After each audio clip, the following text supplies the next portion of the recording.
เรียบร้อยเลยได้ครับ อ้าวเป็นยังกันนะ คือคอยบอกเจ้าแล้วมันแตกว่ะ แว่นแตก โดย เอ๊ะมันขี่รถแว่นข้างเดียว เป็นบ่เลย อย่างเลยเนาะ มีแต่ข้างนี่บ่ดิ แม่น โอ้ย แวนรถเบิ้ลนี่เรียบร้อยแล้วพี่น้องเลย ไปเห็นได้คือว่าแต่ จักสิเท่าใดเนาะว่าเอามาเลยกัน บ้านเฮาเท่าไหร่ อยู่บ้านเฮาน่ะโตดีเนี่ยหา3,000กว่า 3,000กว่า โตถึก2,300 อยู่ล้านกว่าเนาะ แม่น มาพร้อมเอามาพร้อม เจ็บสมองสม เอามายังกันดีเอามาขายต่อบ่ เอามาแย่งแหละ เดี๋ยวสิมาขายต่อดีแล้วเป็นเดือน ใส่นี่แหละพี่น้องเอ้ยอันนี้ แม่ ไปเดิน1,000รุด800 นี่นะใส่คือบ่ ได้ใช่ครับบ่นี่แหละพี่น้องเอ้ยมันบ่รอดแหละตัวนี้เปลี่ยนก่อนเพราะว่ารถเที่ยวอยู่คุมมือนะพี่น้องเอ้ยเนาะจักสิว่าแนวใดอันพี่น้องเอ้ยเบื้องมันสิใสเนาะเบื้องนั้นมันรถเข็มนะมันรถบ่คือกันก็เลยว่ามาติดให้มันคือกันหมดเนาะพี่น้องเนาะอืม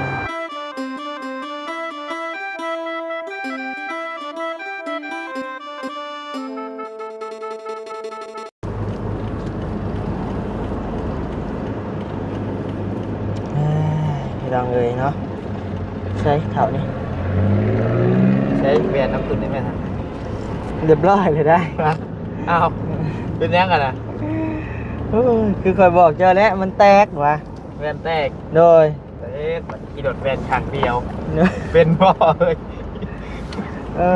พี่น้องเอ้ยเนาะ มีแต่ข้างนี่บ่ดิ แม่น โอ้ย แวนรถเบิ้ลนี่เรียบร้อยแล้วพี่น้องเอ้ย ไปเห็นได้คือว่าแตกเลย มันรุดหลอกมันเลยกาเอาขึ้นหรือว่าแตกต่ำรถโอ้ยเนาะเจอแต่ปัญหามาแต่ละมื้อเช้านี่ ชุดๆใหม่ๆเลย แม่นนี่ก็ เออ นี่แหละพี่น้องเอ้ยมาเปิดคลิปเปิดภาพมากันอยู่นี่แหละอยู่ในเมืองนะพี่น้องเนาะห่านเซ็กช่วงล่างนี่ห่านบอโจจักห่านตัวได้ป่านนี่ไม่บอกบอโจว่าไปมั่วแล้วป่ะนี่ชิปอยู่เบื้องครัวอยู่เบื้องซ้ายว่าสั่น หล่อ5หันเปลี่ยนแหวนบน แม่นทักหาทั้งไอเตียงพี่น้องเอ้ยทั้งห่านทั้งไอ้ายเพิ่นเคยมาแปลงมาสอบมาแหละเนาะก็ได้ว่านี่พี่จักนี่เนาะตีอะไรโอ้ยาแมนอยู่ ตียิงเซโน่มันติวเนาะ แม่นตีอะไรอ่ะ แหว นี่ นพี่น้องมันบ่ ก็จังว่าแต่ว่าตอนนี้เขาเบิ่งราคาแล้วคงราคาก่อนโอ้ยพี่น้องเอ้ยจักสิเท่าใดเนาะว่าเอามาเลยกัน บ้านเฮาเท่าไหร่ อยู่บ้านเฮาน่ะโตดีเนี่ยหา3,000กว่า 3,000กว่า โตถึก2,300อยู่ล้านกว่าเนาะ แม่นเจ็บสมองสมองอยู่พี่น้อง กั เอ้ บ ย 2ล้านปลาย เอ้ยเมื่อยเลยมีแต่ปัญหาพี่น้องเลยเนาะเงินเดือน YouTube กระถ่ายออกกระบอกจักเถื่อจักสิเห็นได้ใดบ่นิวก็ได้ ก็ยังบ่ แม่นเงินก็ยังบ่ออก ซ่ออยู่ มันแตกนี่ แม่นี่แตกอยู่พี่น้องปุ๊เศษมันอยู่ทางหลังปุ๊แตกอยู่เฮือนพอดียืมเงินแม่มาเปลี่ยนเลยบ่นิวก็ได้เนาะยืมเงินแม่มาจักสิเท่าใดแหละนี่ก็ได้ทักทามทางไอ้เตียงว่าซั่นมาลองนี่มานี่ลองเบิ่งเราอ่ะคือสิราคาถึกแน่หั่นนะของมือสองพี่น้องเอ้ยเอาเดี๋ยวจังได๋ก็เข้าไปถามราคาก่อนจังสิมาปรึกษาหารือกันพี่น้องเอ้ยเนาะว่าแล้วก็เมื่อยพี่น้องเอ้ยไป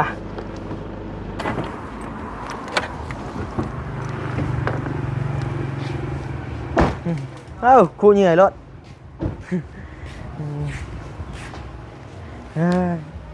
มีแหวนอยู่บ่ไอ้ แหวนได้ แหวนข้างนี่นะ แหวนประตูบ่หรือว่า แม่นแหวนประตูแตกเลยฮะ ตัวนี้แล้วบ่ ฮะนี่ตัวนี้ มี ราคาดิช่ะ เป็นราคา มือสองบ่ แม่น หามือสองราคาที่ถือให้แน่ ได้ทางบ่าวนะบ่อยู่บ่บ่าวยังเกาะบ่าวยังเกาะเห็น YouTube บ่โจ้บ่บ่าวยัง เราบ่ได้อยู่ เอ่อมีอะไรมือซองพี่น้องเลย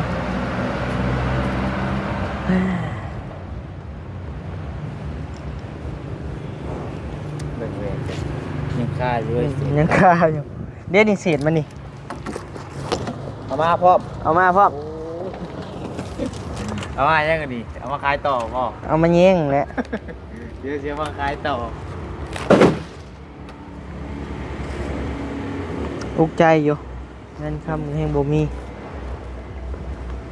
ต้นนี้ผมมีละเนาะ หลดไปกูมือว่าใส่คือจะเห็นแหละ บูหาบูห้าม จังมือกันจัง นี่อันนี้ก็จะไปถึงหยังนี่เนี่ยหลุดเขามาซุยเอาบ่นี่หรือว่าผ้าเขาพันบ่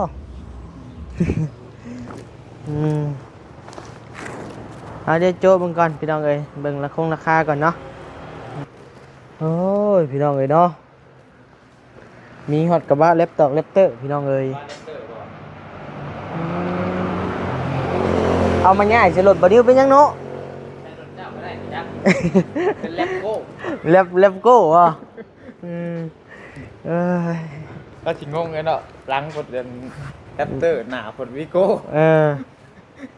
ไปโดยสบายดีเด้อทางบ้านนี้ก็สบายดีเด้อพี่น้องเด้อเนาะลืมเลยอุกใจอยู่พี่น้องเอ้ย คือไลน์ป่ะคือไลน์จะลืมเปิดคลิปป่ะ แหม่ มันเมื่อยแล้วบ่ปัจจัยเอ้ยมันเฮ็ดเดี๋ยวบ่ได้เงินได้คำเนี่ยก็มาเสียอยู่คู่มือคู่เว้นนะ เดี๋ยวรายจ่ายคนออกเนาะ น้ำมูกน้ำมันก็พอแห้งนะ มันจะออกมันไล่ข่าวกดมูมี่ แม่น ได้เนาะสู่ไป ถามแล้วพี่น้องเอ้ยเนาะ1,800 เฮ้ย1,200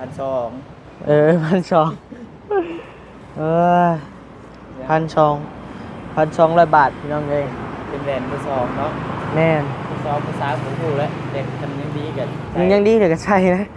มันเห็นได้จ้ะแม่น ก็ว่าเพิ่นรุดอยู่ยักษ์เห็นว่าคอมนี่ นี่เดี๋ยวโปรโมทห้านนี่ก่อนเลยนี่พี่น้องเอ้ยห้านติวอะไรเนาะพี่น้องเนาะตีอะไรโดยเป็นห้านทั้งบ่อเตียงมาเปลี่ยนกันชนนั่นแหละเนาะพี่น้องเนาะ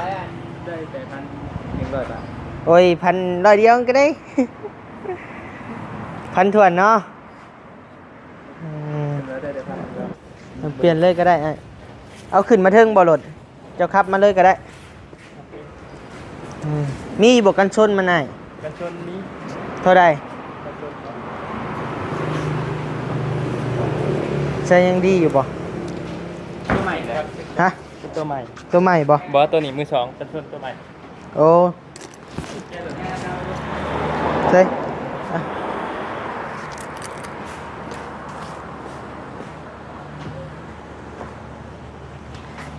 นี่แหละน้องเอ้ยตัว ปักอยู่ว่าก ะคักอยู่แล้ววะอ่ะ มันบริเวณนั้นเลยยังเลย มันคือมีขังได้อยู่เสียเอาอยู่ เอ้ยยัง เดี๋ยว ว่ายังใหม่อยู่ ยังใหม่อยู่ยังได้อยู่ ครับอยู่ ครับยากในน้อยหนึ่งเด้อรถแต่งได้ มาบนสดนี่โมเอง โอ้เนาะเปลี่ยนกันชนเลยบ่เนาะเงินคำก็ให้บ่มีอยู่ถามราคาก่อน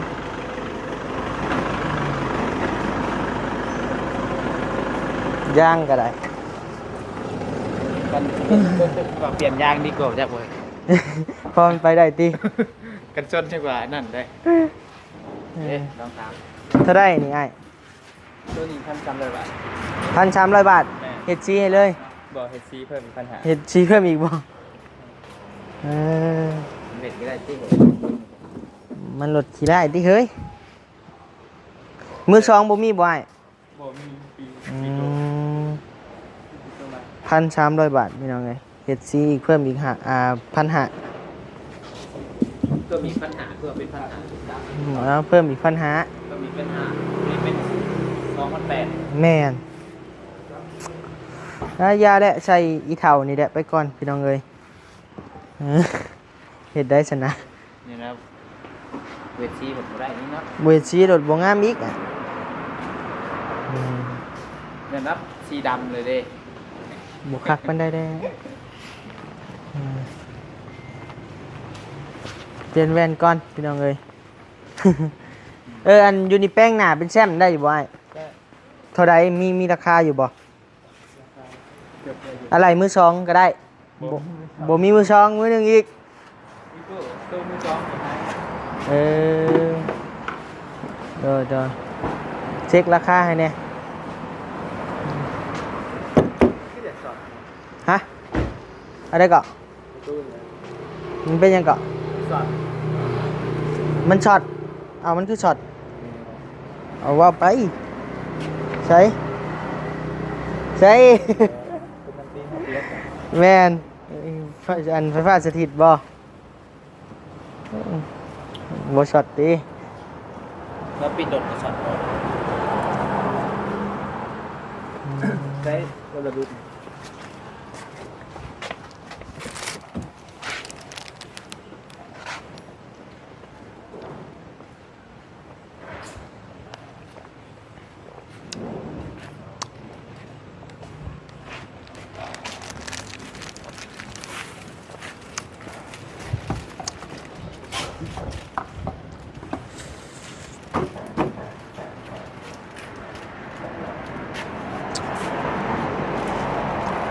แว่นข้างมันนี่มีบ่ไอ้ตัวมือสองมีบ่สามฉายบ่ นี่ ราคาดิ ตอนนี้โอแวนนะโอ้แวนนี่เท่าไหร่ก่อนกิน บ่นี่แว่นข้างมือสองนี่ ยกมองขา 900บ่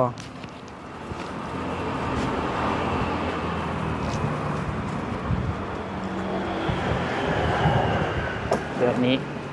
บ่มีเงินแน่ เก่าห้าเลยยังก็จะเปลี่ยนเนาะ แม่มันรู้สึกว่าอยากเปลี่ยนแต่ว่ามันบ่มีเงินน่ะ บริวารตุลใหญ่ตุลจักรคือกัน เออ ทำเด็กบริวารตุลจักรนะนี่โทรศัพท์อยู่คือกัน ถ้าเราได้ข่าวสมุดเนาะ เห็นแต่งอยากเปลี่ยนแล้วแหละ เราเปลี่ยนฟิล์มเดี๋ยวมันเถื่อเค้นงามเกิด อยากได้อีก ใช่ เนี่ย ดักวี่ดักแมวเรียกแต่งใช้เป็นดีโว ว่าโต แต่งหน้าเป็นดีโว อย่าว่าแต่งนะ เอานี่มันรอดก่อน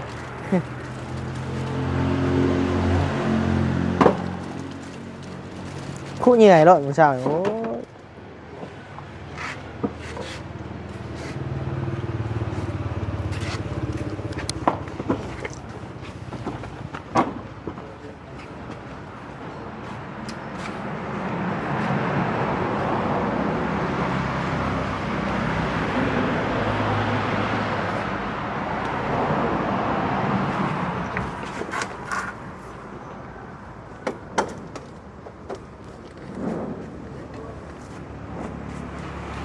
นี่ก็แต่งใส่บน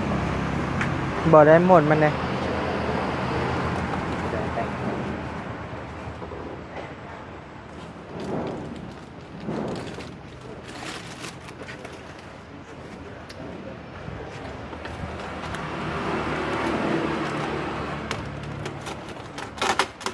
โอ้โหเสียดเก่ายังเหลืออยู่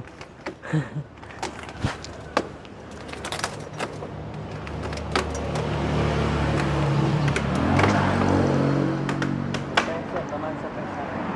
28,000พร้อมเฮ็ดซีเลยเนาะ แม่ เออ จบเลย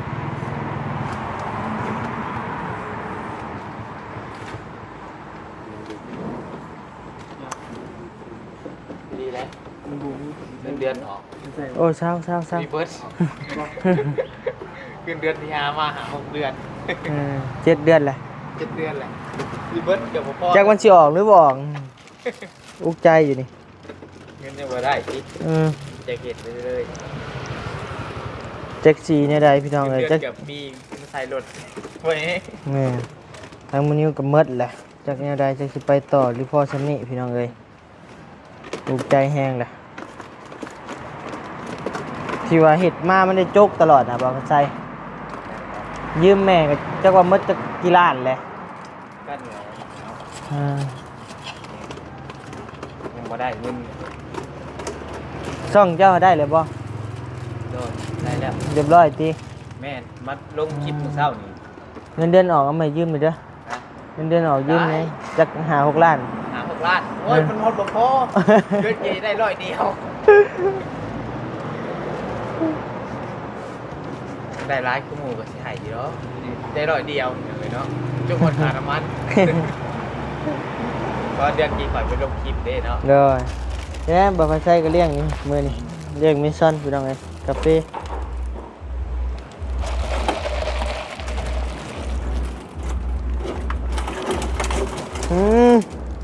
cô lông như vậy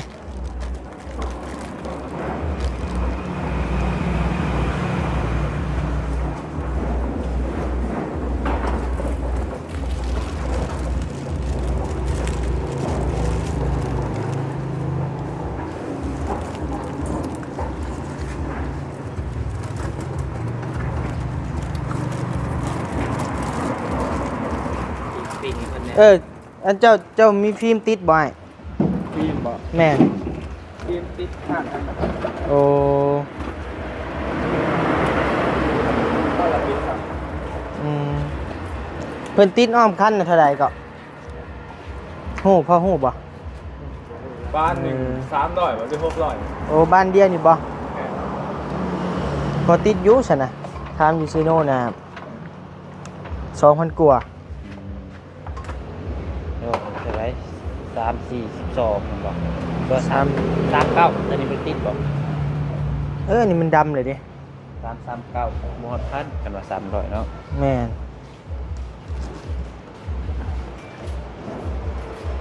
ฟิล์มก็ติดมือ2ก็เป็นยัง มันบ่มีติเฮ้ย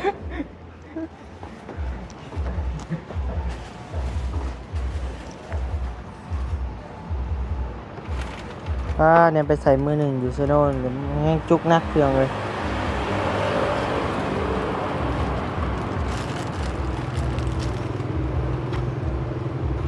มาพี่น้องเอ้ยเนาะหลังจากเปลี่ยนกระจกแล้วนะพี่น้องเนาะเปลี่ยนแล้วเรียบร้อยพี่น้องเอ้ยต่อของมือสองพี่น้องเอ้ยหมดไปอยู่1,100 บาท1,200 บาทให้ทางไอ้ช่างเพิ่นแบ่งกินน้ำกินในน้ำเนี่ยพี่น้องเอ้ยจักเล็กจักหน่อยเนาะในการมาเปลี่ยนย่างบาทนี้อยู่หั่นไอ้แก้วคือเก่าพี่น้องเอ้ย ยังจะนี่ซื้อใส่ในบ่อน ฮะบ่เมื่อขอจังสิใส่ก็ได้ใส่นี่แหละพี่น้องเอ้ยอันนี้ไปเดิน1,100ลด800 นี่นะใส่ไปบ่ ใจใส่ครับบ่ ใส่ โอเคเพลงมักของพี่นี่ ได้พี่ตลอดนี่ได้โปรโมทฮะ เลยนี่แหละบุญแก้วการย่างพี่น้องเอ้ย มีแต่ของพี่สิบ่ขนาดการไปไกลมาได้เนาะนี่ ไกลไปไกลมาได้บ่ต้องซื้อกระยาติ เอากันไกลไปไกลมาได้ โดยว่าม่วนว่าหัวได้อพี่น้องเด้อเนาะลึงกันกับไอ้เพิ่นอยู่เนาะพี่น้องเนาะเลยว่าบ่ม่วนหัวหยอกกันได้อยู่สั่งร้อยใช่เบิ่งใช่เยังกินได้ไหมโอเค อันนี้มีรายเด้อบอกว่าจะลดนี่พี่300 บาทคูณ1มื้อหนึ่ง โดย น็อตนั้นน็อตสีกับส่วนหนึ่ง600 โดย ที่ตั้งให้พ่อได้ให้พ่อ นะพี่น้องเอ้ยเนาะเปลี่ยนยางก่อนตัวนี้มันบวมมันบ่รอดแหละ 2,000 บาท โดย พวกนี้ทีละพัน นี่แหละพี่น้องเอ้ยมันบ่รอดแหละตัวนี้เปลี่ยนก่อนเพราะว่ารถเที่ยวอยู่คู่มือนะพี่น้องเอ้ยเนาะจักสิว่าแนวใด นี่บ่เปลี่ยน แม่เช่นนี้ได้อ้ายคนแหละเจ้าของห้างแล้วพี่น้องเอ้ยแป้งรถให้เมียอยู่ น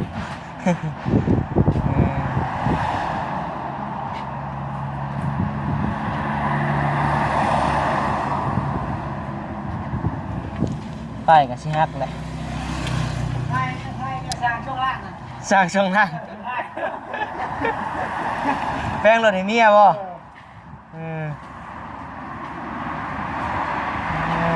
ยังเด้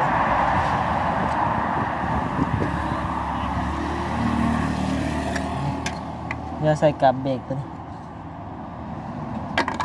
เดี๋ยวรอเบิ่งรอส้มนำกันพี่น้องเลยจักสิได้ไปทางใดเนี่ยมื้อนี้เนาะค่ำมืดแล้วค่ำมืดแล้วว่าท่านสวยเลย1 โมงเลยโดยมากับบับพัดไส้2 คนพี่น้องเลยมืดแ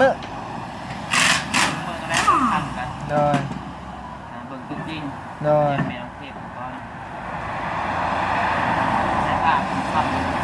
ใส่ผ้ากับบุเป็นหยังดอกคำก็ได้พี่น้องเลยเนาะรอเบิ่งรอส้มนำกันเนาะโดยเราพี่น้องเนาะหลังจากเปลี่ยนยางเปลี่ยนแวนบัดนี้มาติดฟิล์มเนาะบัดนี้เนาะติดฟิล์มแบรนด์นี้เพราะว่าเบื้องตัวที่ว่าเขาเปลี่ยนใหม่นี่มันบ่คือกันนะพี่น้องเอ้ยเขาต้องมาติดมันคือกันมันจังสีงามนะพี่น้องเนาะใส่คือมืดคือเหลืออยู่นะพี่น้องเอ้ยใส่ไม้เมื่อกี้นี่สีฟิล์มเบื้องนี้มันบ่คือกันพี่น้องเอ้ยเบื้องนี้มันสีใสเนาะเบื้องนั้นมันลดเข้มนะมันลดบ่คือกันก็เลยว่ามาติดให้มันคือกันหมดเนาะพี่น้องเนาะ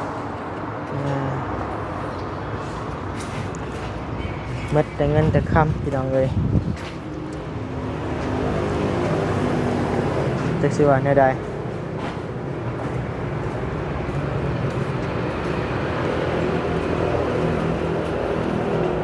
แล้วมาติดก็ติดอยู่ในเมืองพี่แหละสวรรค์พี่แหละพี่น้องเอ้ยเนาะ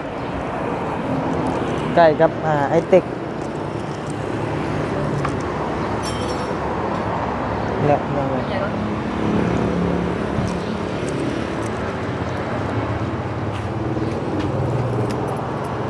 ลอกทิมเม็ดเลยเนาะฟิล์มเก่ามันนี่เนาะ ลอกออกแล้ว เพื่อสิลอกได้เบิ่งง่ายเลยเนาะ ลอกใส่น้ำยาดิ โอ้ง่ายอยู่เนาะซะ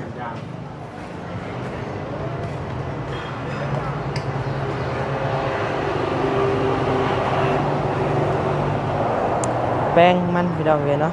เพราะว่ารถมันใช้งานคุมมือนะ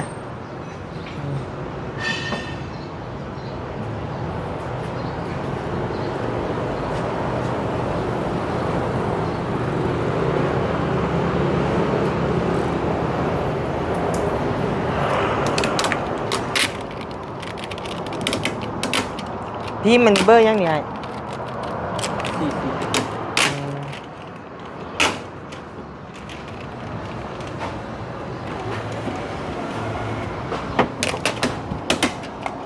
40นี่บ่ปานใดเนาะ เรียกเห็นคนข้างในคน แม่ง่ายอยู่เนาะ ตามว่า มื้อเช้านี่แว่นแตกเช้านี่เอาไปเปลี่ยนแว่นใหม่นี่แว่นเก่ามันพี่น้องเอ้ยตอนนั้น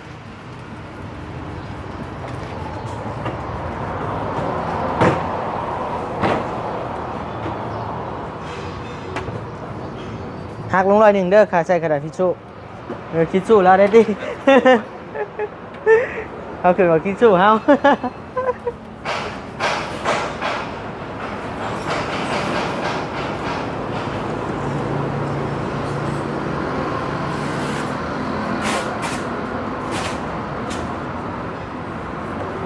โอ้ออกง่ายเนาะ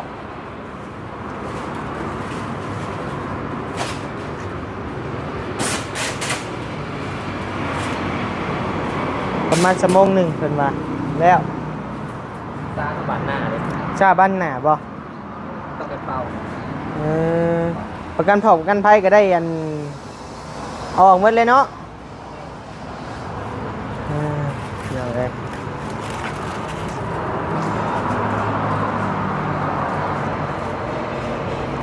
ห้างจะเปิดเทิงเลยบ่ไอ้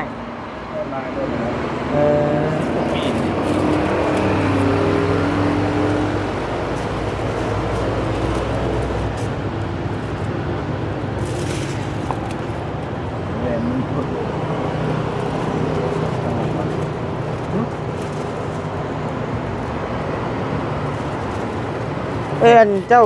มันแหวนลังให้มันคือมีกระดุดกระดิดให้ โอ้มันนั่นคือมันเอาบริอนามัยเรียนเรียนได้ โอ้เจ้าอนามัยเฮาได้บ่มันกระดุดกระดิดนะ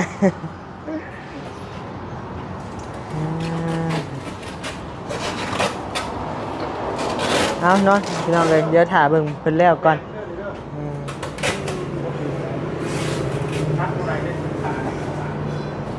เอาเนาะพี่น้องเนาะเอาพี่น้องเลยเนาะทางวันนี้ก็สิได้จบคลิปเพลงสมิเด้อพี่น้องเลยเนาะเดี๋ยวรอเบิ่งรอชมนำกันสิเป็นจังไดครับพี่น้องเนาะเสียงกันเสียคำอีกแล้วพี่น้องเอ้ยจักสิว่าแนวใดเนาะถ้าบ่แป้งก็บ่ได้ขี้พี่น้องเอ้ยตามมันอยู่การใช้งานมันเอาอยู่ดีมีแห้งเด้อพี่น้องเด้อความเจ็บบ่ได้ความไข้บ่มีปรารถนาสิ่งใดขอให้ได้สิ่งนั้นสมความมุ่งมั่นปรารถนาจะเจ็บจะจนลำรวยๆเด้อพี่น้องเด้อโดย